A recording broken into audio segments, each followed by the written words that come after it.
Now, it's a war zone out there. Guns are killing more people in South Africa daily than countries currently engaged in conflict. That's very serious. Let's talk now to Gun Free SA's Adele Kirsten for her reaction. Good afternoon, Ms. Kirsten. Well, you've seen the crime stats. You've heard about it. Firearms are 3 times likely to be the weapon of choice in all the reported murders, according to the Minister of Police today. In fact, 2,766 people were shot to death in April, May and June this year. Dan, hello. That's a shocking number, and to put it into a different perspective, it means 30 people were shot and killed over these last 3 months every single day. And almost 50% of all our murders, at 43%, a gun is used.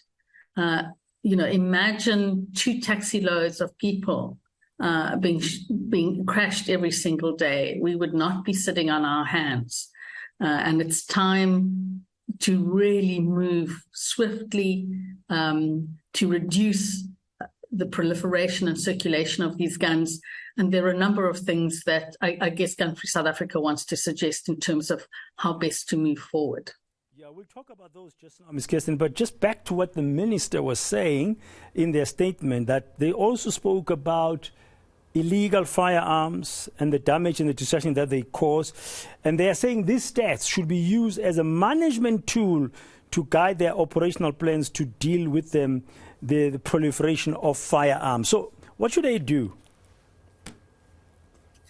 There are a number of things, perhaps the 2 most important things, and to remind your viewers that all guns start their life off as a legal commodity, and that the guns that move then from the legal into the illegal market, those are the ones that are used in crime, but they were once legal guns.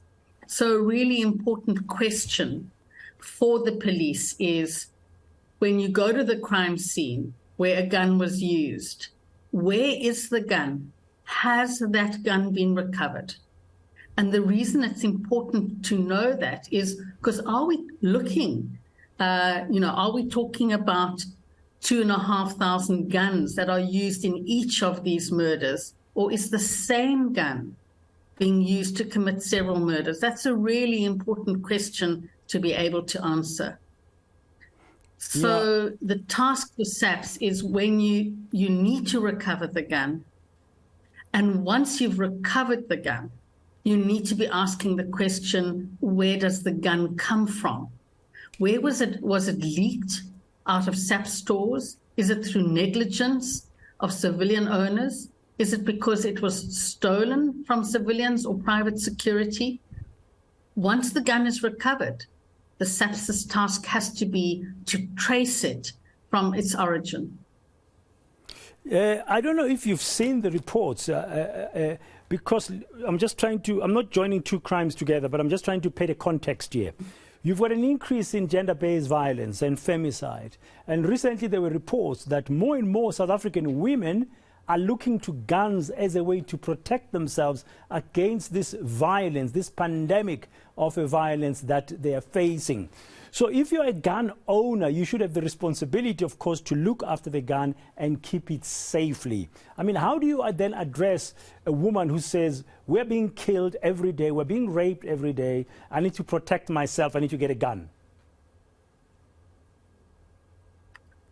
I guess 2 responses. One is to acknowledge the fear that we as women live with, and that's obvious from the stats. But it's also a reminder that the place we are most unsafe is in our own homes.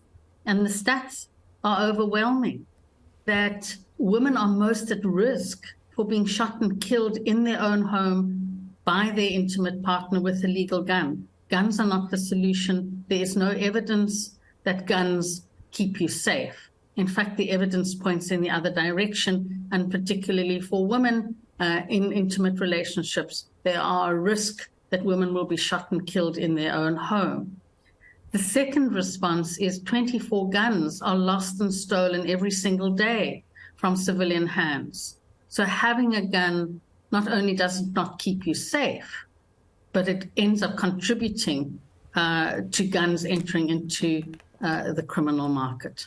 And many of the illegal firearms, Adele, I understand, have also been imported, like the AK-47, which has been used recently in a number of tavern shootings, particularly the one in Soweto a few weeks ago when 16 people were killed, and the gun-toting thugs fired more than 130 rounds of AK-47 bullets, which means there's more where that came from. So from an illegal firearm perspective, what's your view as Gun-Free South Africa? How can government the police do their work better to remove these guns from society? Again, I think there are really two key interventions that are required. Is the kind of track and tracing. So that SAPS's responsibility is to remove illegal guns, to take them out of circulation. So that means most likely a specialist firearms unit. That's sole task is to track and trace guns once they've recovered it, to determine its source, and then to destroy. The other is that because most guns start their life off as a legal entity, you need to strengthen control over your legal stocks. And it's important to remember that an assault rifle, like the killings in the taverns, are usually used in organized crime operations, and those are most likely through cross-border trade. But the majority of our gun deaths, and if you look at the murder stats for this last quarter, they're handguns. That's our problem. That's where the intervention has to be. It has to be both. Illegal weapons need to be taken out of our streets, and our legal stocks need to be controlled. Part of that control, would you suggest it would need to improve the licensing regime? We currently have a firearms control amendment bill on the table. It's sitting with the Minister and the Civilian Secretariat of Police at the moment. And that bill, the clauses, the amendments significantly put limits on the type of gun you can own, the kinds of people who can own weapons, and the purpose for which you can own a weapon. So that's a very good place to start, is that you limit access to guns. And we would urge that given the recent, the stats today, that the Minister really bring this bill to Parliament as soon as possible.